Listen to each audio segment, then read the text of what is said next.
जय श्री बिहारी जी की श्री राधे। आज हम सभी बहुत सुंदर चर्चा करने वाले हैं और वो चर्चा संसार को लेकर नहीं है, वो चर्चा है आज अपने आप को लेकर और अपने भाई को लेकर।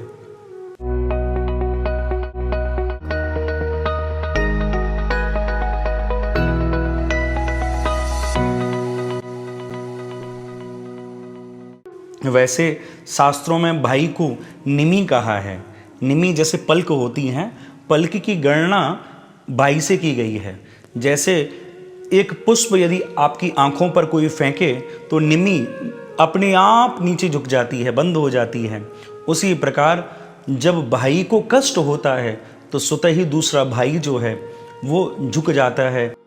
तो हमारे व्रज में तो एक सुंदर बात कही गई है कि घोंटू जो हैं वो पेट को नवते हैं, यानी भाई तो सदैव एक भाई के लिए नवता है। इतनी भाई की गणना कही गई है। तो हम लोग बड़े ध्यान से श्रवण करेंगे। ये घटना उस पल की है जिस पल सीता जी का हरण हुआ और रावण सीता जी को अशोक वाटिका में ले आया। भगवान राम पुल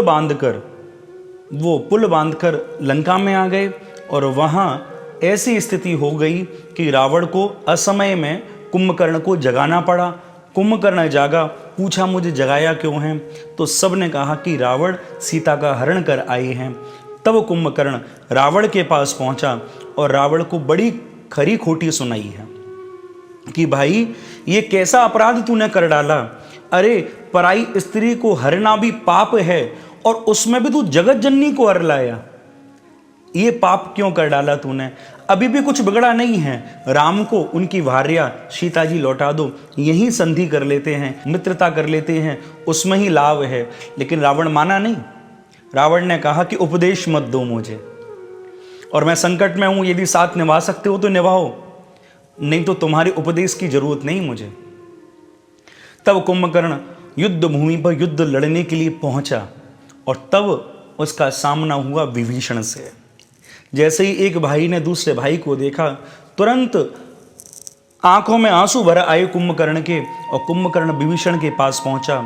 और जब विभीषण के पास पहुंचा और वहीं पलटकर पीछे की ओर देखा कि जहां राम खड़े हैं उनके साथ लक्ष्मण भी है, तुरंत ध्यान आया और फिर कहा विभीषण से कि विभीषण तूने अच्छा किया, तू राम की शरण पहुंचा, लेकिन मेरे भाई जिस राम की शरण में तू पहुंचा है उससे थोड़ा सा तो गुण ले लेता। देख आज उस राम का भाई लक्ष्मण उसके साथ खड़ा है, और मैंने सुना है कि उसका एक भाई भरत जो उसकी चरण पादुकाओं को लेकर राज सिंहासन पर उन्हें रखकर राज्य को चरण पादुकाओं के द्वारा ही चलवा रहा है और खुद वन में भजन कर रहा है। एक भाई के प्रति इतनी एक भाई की निष्ठा, और तू उसकी शरण में रहकर, उस राम की शरण में रहकर भी उससे तू भाईचारा नहीं सीख पाए। एक भाई भाई के लिए इतना करने को तैयार, और तू अपने भाई को ही छोड़ आया, और वो भी ऐसे घनघोर संकट में। अरे जो संकट में भाई को छोड़ दे वो भाई कैसे हो सकता है? तो कुंभकर्ण की यह बात बड़ी सुंदर है बंधुओं।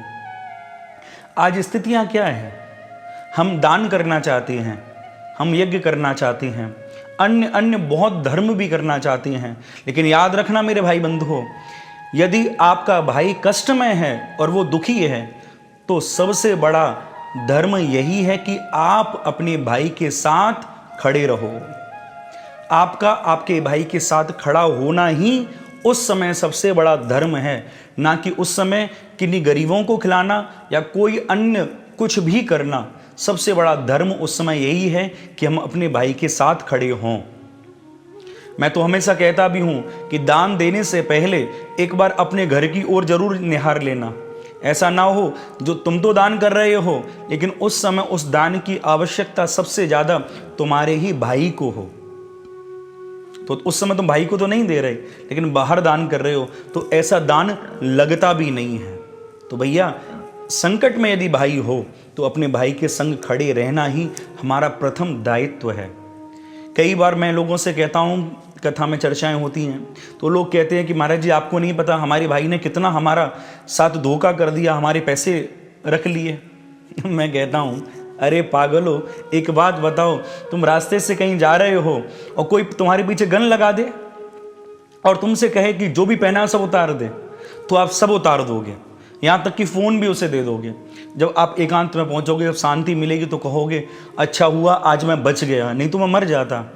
लेकिन एक लुटेरे को लाखों रुपए का धन लुटवा कर भी संतोष कर लिया कि मैं तो बच गया, धन ही तो लुटा है। लेकिन भाई ने यदि कुछ पैसे खा लिए, कुछ हजारों कुछ लाखों रुपए खा लिए, तो वो अभी तक याद है कि भाई ने खा लिए। लुटेरे को लुटवा कर संतोष धारण कर लिया, लेकिन भाई ने खाया तो संतोष धारण नहीं कर पाया।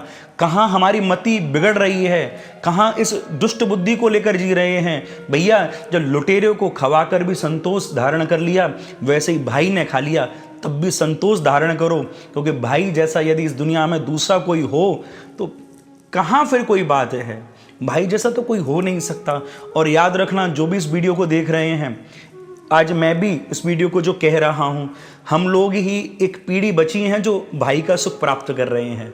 क्योंकि अन्य जो अब नई पीढ़ी आ रही हैं, आप देखो, जिसके भी एक पहला बेटा हो गया फिर वो संतान ही नहीं करता, उसे तो कोई रिश्ता मिलने ही वाला नहीं है। और हमें जो रिश्ता मिला है, हम उस रिश्ते को किन्हीं की बातों में आकर बिगाड़े नहीं।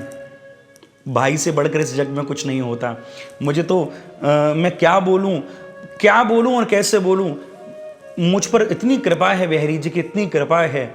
और आज शायद मैं बोल भी दूं कि मुझ पर तो इतनी बड़ी कृपा है, मुझे मेरे जो 2 भाई मिले हैं, वो 2 भाई नहीं, वो पिता जैसे मिले हैं।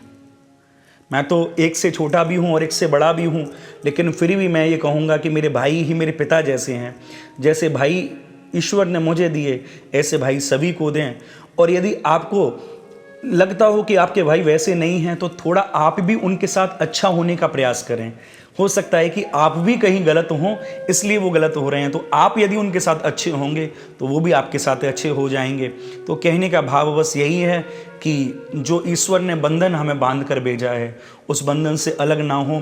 जैसे राम के साथ उसके भाई सदैव खड़े रहते हैं, उसी प्रकार हमें भी जो भाई मिले हैं, हम सब उनके साथ हमेशा खड़े रहें। यही इस वीडियो का एक माध्यम है। आप सभी इस वीडियो को अधिक से अधिक शेयर करके अन्य सभी तक पहुंचा दो। यदि आप भी अपने भाई से थोड़ा भी प्रेम करते हो तो वीडियो को अधिक शेयर जरूर करना। और अंत में कह दो, श्री राधे श्री राधे श्री राधे।